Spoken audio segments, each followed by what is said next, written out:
Hey everyone, it's Nicole here, and I am back with another book review. Actually, I have two today before I return them to the library and get some more, and before I go on vacation with the family, so we'll see. So this time, I told you last time I'd probably branch out and go some different places. We are going with two Dean Koontz books, so for my Dean Koontz fans out there, welcome back. And our first book review we have is Dean Koontz, Your Heart Belongs to Me. Very interesting, very creepy. As usual with Dean Koontz books, I've found that they are very different out there. A fun fact, though, what I have noticed is that the Dean Koontz books that I have started to read or have read, two of them I find funny have made reference to John Grisham books. And it's interesting because the way I took it is the way that Koontz referenced them is that the characters in his books noted John Grisham novels as, oh, I don't think my stuff could be as good as his stuff, which I think is crazy. So connections, fun. So this one takes place, this guy, Ryan Perry, he's this young kid, well, not young kid, but he's the younger man, prime of his life. He's not famous, but he's pretty well known. He's rich. He's got, the house of his dreams, and he's in love with this girl that interviewed him one time, Sam, and he thinks that she's perfect. So he sees Sam as like he's proposed to her already. She hasn't said yes, but he's still waiting, and they still see each other a lot. And all of a sudden, it's strange, but he starts having heart problems. And all of a sudden, he's faced with this challenge that he's only got like a year to live, if that. And that's terrifying. And suddenly it changes everything about him. It changes his relationship with Sam. It changes her feelings and how she looks at him. And then all of a sudden, he makes a few changes in his life, and he gets a heart transplant. And after that, things start getting creepy.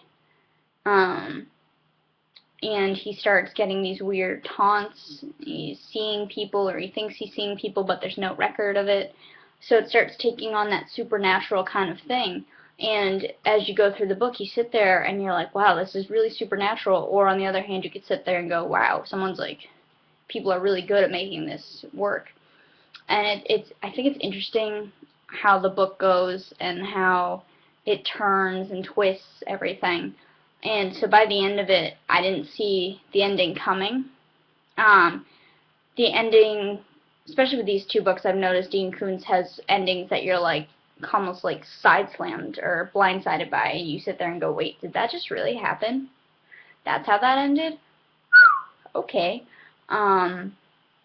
So it's definitely interesting if you like creepy, slightly supernatural, maybe not even supernatural, you don't know.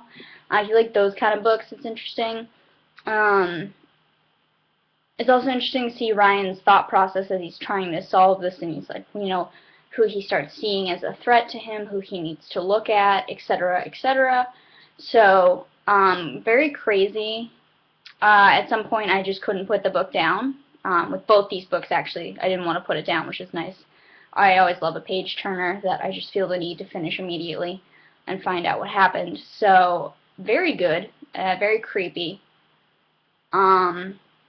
It's just, Koontz puts together, he really sets the stage, and with the reputation that he has, or from what I've learned that he has, I just sit there and I'm like, oh, what is he going to do? What is he going to do? He sets the stage for like something terrifying, and then you sit there and he either just flatlines it so you're not terrified anymore, or he just ramps it up and you're like, ah, I can't handle it.